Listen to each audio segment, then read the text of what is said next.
Hi, so I feel like it's necessary for me to make this type of video because I feel like this idea isn't really understood and I have to like map it out for you. So it's basically about beliefs and beliefs in leadership. And beliefs in leadership are very important. That's why we have philosophies, that's why we have religions, that's why we have constitutions, agreements, and things that we believe in. But you know, these beliefs are supposed to be kept as like a whole thing.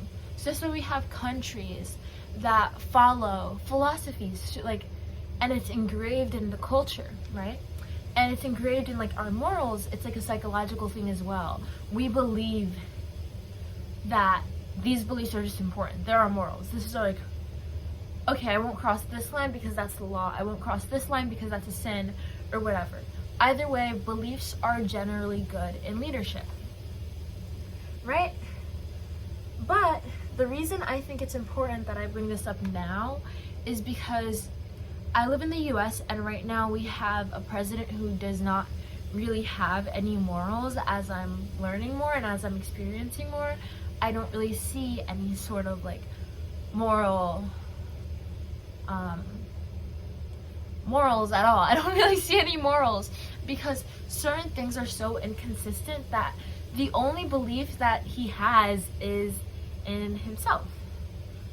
And that, my friends, is fascism in himself and money. And beliefs are very important to me. Like, what do you believe in is like such a powerful and telling question. Like, do you believe in money? Do you believe in God? Do you believe in this philosophy? Do you believe in the Constitution? And when you break those beliefs, there's not really a consequence to it. So, but that's not the point of beliefs. Beliefs aren't supposed to give you a consequence. It's supposed to give you a moral middle ground and like a place where you stand and a place where you like, so you can know where you draw the line. And especially in leadership, it's important that your followers know what you believe in, so that way they can know like, hey, I'm gonna stop here. I'm gonna like know what this, so I can at least predict what this person's moves are gonna be. And then there are also liars. There are always liars in politics who will lie about their morals and their moral standpoints to get somewhere else. But that usually is not really dragged out for very long. Usually those morals and the morals that someone applies themselves with, again, are ingrained in their culture. And moral honesty is really important, especially when you want to be a leader. Because more likely than not, personally, I do think that a lot of people can be caught in a lie. And more often than not, people are caught in that lie. And there are people who would say, no, I saw this lie being a lie from the beginning. So, so what was I saying? So when someone doesn't really have any beliefs in like in anything like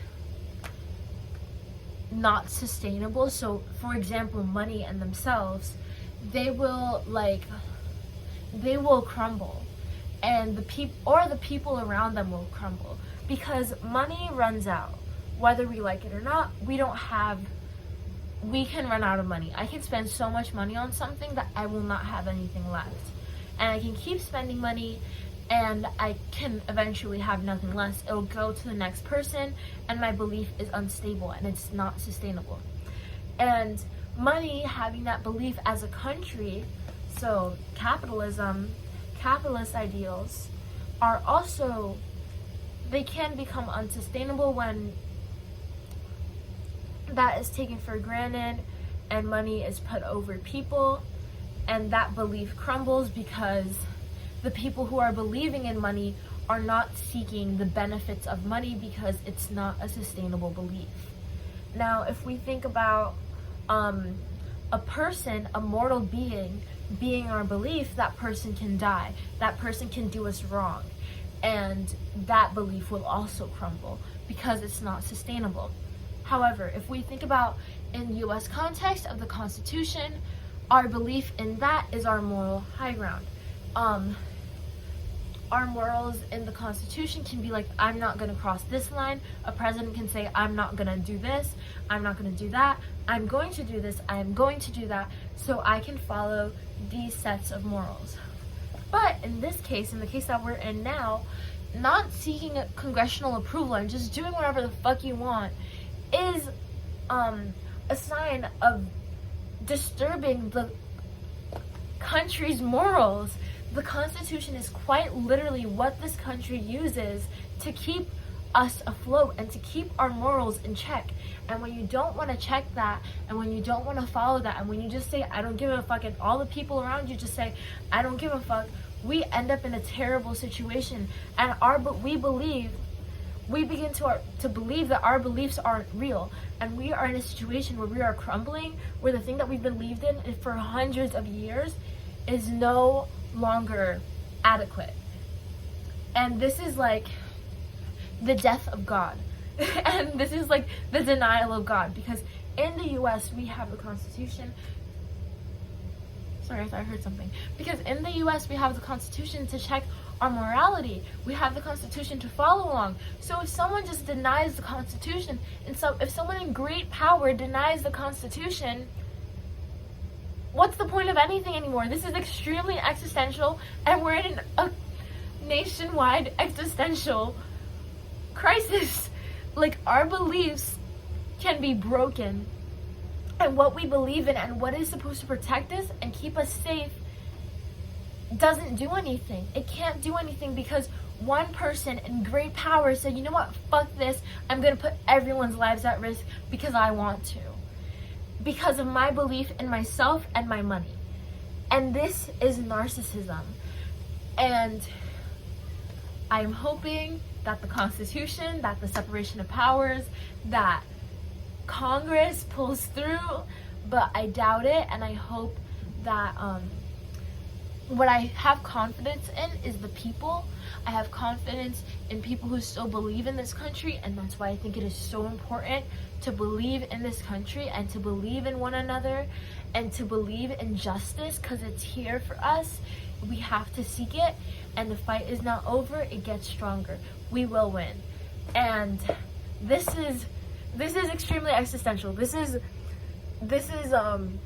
detrimental to the existence of our country and everything that we've been following along, and our morals and the ethics of it all is just clashing in with each other. But what you do know is that you're not crazy, and I'm not crazy either, because everything that's happening, everyone on the internet, everyone that I've spoken to just today, and I just heard the news today that our president decided to strike war without congressional approval, is saying that this is insane, this is crazy, this is not what we wanted, this is not what the people wanted, because it was a decision made that wasn't even with Congress, which is in the Constitution. But you're not crazy. This is not normal. This is fascism, this is capitalism, this is narcissism, and we have a narcissist in office, and there is something that will be done about it, and that is fighting back, and that is the people. Vote for your local leaders. Vote, vote, vote, vote, vote. Kick him out!